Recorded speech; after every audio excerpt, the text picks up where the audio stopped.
Hello everyone, it's been a while, I know. Well, in any case, along this while there's been a lot of development. The information security community is always evolving more rapidly, I think, than just about any other community, and heck, we're in information security, so I feel like that's saying something. Inside of our InfoSec community though, there's a specific sector that I want to focus on, one that I think's really been changing rapidly for the better and in a lot of cases for the worse at the same time. And that has to do with the tooling that we use in the Red Team community. I run a company called Open Security. I got the t-shirt and everything. And we do a lot of information security services to include things like red teaming. And one of the things that we absolutely stand on our pedestal for, stand your ground, is that we feel obligated to make sure that none of our customers are left at the end of an open security penetration test or red team with a false sense of security. Now, what I mean by that is none of our customers, and this is one of the things that we hold ourselves to, will leave one of our tests thinking that they are more secure than they actually are. That they think that they have an immunity against an advanced persistent threat of some sort because we went and performed a penetration test or a red team and were unsuccessful.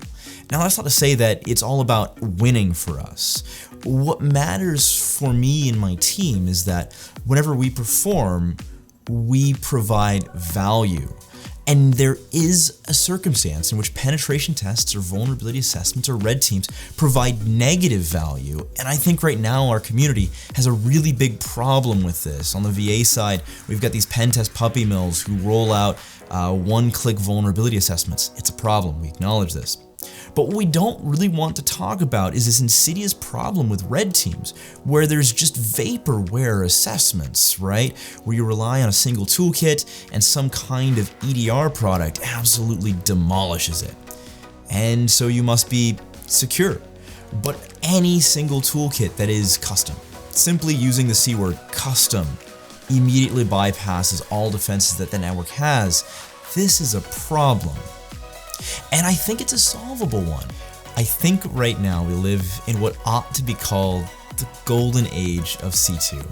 Now, C2 is command and control. I like to assess C2 as it relates to execution and egress, where execution is the ability to run something, install some kind of program, or gain some kind of execution on a system. And egress relates to the ability to communicate with that system across a networked environment. If you have these two things, you have a successful compromise as both a red teamer or an attacker, an adversary. And we start talking about something like threat emulation. This is the golden goose, right? And today we have a vast number of systems that are built to allow us to gain this execution and egress on information systems. Traditionally, we use things like, let's say, PowerShell Empire and Metasploit's Meterpreter, and while these systems are great, and I would even dare say viable to this day, well, PowerShell Empire is no longer in support. And if you touch PowerShell in a lot of secure environments, you will absolutely get demolished by a large number of security systems. So I want to take some time to explore, to discover, if you will, alternative mechanisms for command and control, because there are a lot of them out there. On the commercial side, we have things like Cobalt Strike, which has been the industry standard for about a decade now. And on the commercial side, we also have other opportunities, things like Scythe. On the open source side, we've got so many different systems from Coadic and Prismatica and Covenant, Merlin, Sliver, the list goes on. And I want to take some time to dive deep, to evaluate what the pros and cons of these systems are, and why we absolutely, as red teamers and penetration testers, should be integrating these opportunities, these systems, with our toolkit. Because as we move into the next decade of our millennium, the bar has been raised. And while these products absolutely, on the defensive side, do provide value, it's on us on the red side to demonstrate where that value is and where that value does not extend past.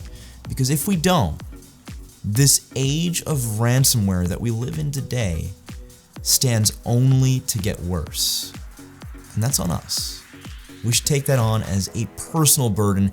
I certainly am, and I am really, really excited to dive into this next series where we start talking about command and control, all of the tools that the community has built to help us move in this direction, and how awesome our opportunity can be today to perform these kinds of services.